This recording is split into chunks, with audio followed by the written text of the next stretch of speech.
I'm 35, male, and a father to two amazing kids, a boy who's 7 and a girl who just turned 5. My wife and I have been married for almost 8 years, and until recently, I thought we had a strong, stable relationship. I've worked hard to provide for my family, balancing a demanding job with being an involved dad. My wife has always been the one who handles the kids' school paperwork, extracurricular sign-ups, and doctor's visits. I never questioned it. Not until last month. It started with something small. My son brought home a school project, one of those family tree assignments. I was helping him color it in when I noticed his last name written differently, my wife's maiden name. I corrected it, assuming it was a mistake or he'd been confused. But when I casually mentioned it to my wife later that evening, she brushed it off, saying, "Oh, kids get mixed up. He probably heard my mom use it and thought it sounded fun." I wanted to let it go, but something about her tone bothered me. It felt too dismissive, too rehearsed. A week later, I went to pick up our daughter from her dance class, and the teacher handed me a registration form. I glanced at it and froze. There, under her name, was a last name I didn't recognize at all. Not mine, not my wife's maiden name, but a completely different surname. I confronted my wife as soon as I got home. "What's this? Why does her paperwork have a different last name?" She hesitated. "Oh, that's just a mix-up. I must have filled it out wrong. I'll fix it tomorrow." But her face gave her away. She was lying. That night, after everyone was asleep, I checked our kids' birth certificates. My stomach sank. Both certificates had been amended. Their original last names, mine, were crossed out and replaced with that same unfamiliar surname. My wife had forged my signature on the legal forms. I barely slept, my mind racing with questions. The next morning, while my wife was at her gym class, I called the county office to get answers. It didn't take long to uncover the truth. The surname she'd used wasn't random. It belonged to a man she'd been seeing behind my back for the past 2 years. I felt my blood boil. 2 years. While I was working overtime to give our family a better life, she was sneaking around with some guy and trying to erase me from my own children's identities. I didn't confront her immediately. Instead, I reached out to a divorce attorney and laid out the situation. Her forging my signature was a crime, and my lawyer explained that we could use this as grounds for a fast-track divorce. He advised me to gather as much evidence as possible before confronting her, so I spent the next week doing just that. I combed through her emails, her texts, her social media accounts, everything. It didn't take long to find what I needed. Messages between her and this man, detailing their plans to start fresh with my kids. She even mentioned wanting him to officially adopt them once she got me out of the picture. The final straw came when I discovered she'd been funneling money from our joint account into a separate one under her name, likely to fund her escape plan. That night, I called her out. "Who the hell is he?" She froze, her face pale. "I don't know what you're talking about. Don't lie to me. I know about him. I know about the forged documents. I know everything." Her defense crumbled. She burst into tears, claiming it was a mistake, that she didn't know what she was doing, that she was confused. Confused? You tried to erase me from my kids' lives. You forged my signature. You wanted him to adopt them. That's not confusion. That's betrayal. She begged me to give her another chance, promised to cut him off, swore she'd never do anything like this again. But I wasn't buying it. "I already filed for divorce," I said coldly. "And I've reported the forgery. You'll be hearing from my lawyer soon." The next few weeks were chaos. She tried every dirty trick in the book to turn the situation in her favor. She cried to her family, painting me as an abusive husband who was unfairly taking the kids away from her.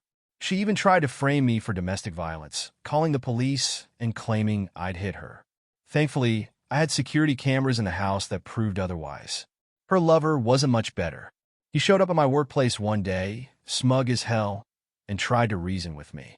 "She deserves to be happy, man," he said. "And the kids? They'll be better off with us." I didn't punch him, though I wanted to. Instead, I calmly showed him a copy of the police report I'd filed against him for harassment. "If you come near me or my kids again, I'll make sure you regret it." The legal battle was brutal, but I didn't back down.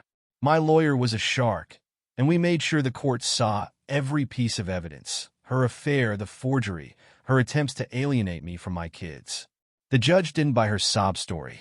Not only did I win full custody, but she was also ordered to pay back the money she'd stolen from our joint account. Her lover? He bailed on her as soon as the court ruling came down. In the end, she lost everything: her marriage, her kids, her reputation. She tried reaching out to me months later, claiming she'd changed, that she wanted to co-parent peacefully. I blocked her. In the months that followed the court ruling, I focused on rebuilding my life and creating a sense of normalcy for my kids. It wasn't easy. They were confused and hurt, especially my son, who was old enough to pick up on the tension. I didn't want to lie to them, but I also didn't want to poison their perception of their mother. I explained things in a way they could understand. Mom made some choices that hurt our family, and now we're going to live separately. But no matter what, I love you both, and that's never going to change. It took time, but the kids began to adjust. My daughter's nightmares about moving away stopped, and my son started smiling again during our family game nights. Meanwhile, my ex-wife wasn't faring so well. Word spread quickly in our small community about the court case and her affair. Her attempt to frame me for domestic violence only backfired further when the evidence of her lies came to light. She became a pariah, with even her own family distancing themselves from her. But her entitlement didn't disappear entirely. A few months after the dust settled, I got a letter from her lawyer. She was requesting a reduction in her visitation rights restrictions, citing her commitment to personal growth. She even suggested that the court consider allowing her new partner, yes, a different man, to assist in the children's care during her visits. I didn't know whether to laugh or scream. The audacity was unreal. I immediately contacted my lawyer, who filed an objection. During the hearing, we presented evidence that she was still as unstable as ever, moving from one relationship to another, failing to maintain steady employment, and refusing to comply with court-ordered therapy sessions. The judge wasn't impressed by her arguments. Not only was her request denied, but her visitation schedule was reduced even further due to her failure to follow the court's previous orders. The cherry on top? Shortly after that hearing, her latest boyfriend reached out to me. Apparently, she'd been lying to him too, claiming she still had primary custody and that I was an absentee father who abandoned the family. I told him the truth and even offered to show him the court documents. He looked genuinely stunned, muttering something about needing to reevaluate things. A week later, I heard through mutual acquaintances that he'd broken up with her and moved out of their apartment. With my ex-wife's chaos mostly behind me, I turned my focus toward ensuring my kids had the stability and love they deserved. I started taking weekends off work to spend more time with them, planning mini adventures like hiking, trips to the zoo, and movie nights. It wasn't always smooth sailing. There were days when I felt the weight of single parenthood crushing down on me. But every time I saw my kids laughing or hugging me tightly before bed, it reminded me why I fought so hard. The most unexpected twist came a year later. My son was rummaging through an old box of photographs when he found one of our family vacations. In the photo, my ex-wife was holding him as a baby, smiling brightly. He brought it to me and asked, "Dad, do you think Mom will ever live with us again?" For a moment, I didn't know how to answer. But then I knelt down and said, "Sometimes people make choices that change their lives forever. Mom loves you, but she made choices that mean she can't live with us anymore. That doesn't mean we're not a family. It just means our family looks a little different now." He nodded thoughtfully and tucked the photo into his drawer. I didn't pry, but later that night, I found a drawing he'd made, a picture of the three of us, me in the middle, holding his and his sister's hands.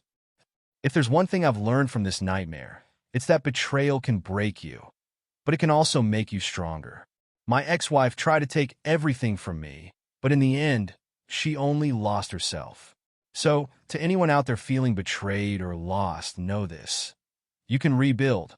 You can find peace again. And if you play your cards right, you can make sure the people who tried to break you face the consequences of their actions. Want to hear more stories like this? Hit subscribe and stick around, because trust me, real life doesn't get more dramatic than this.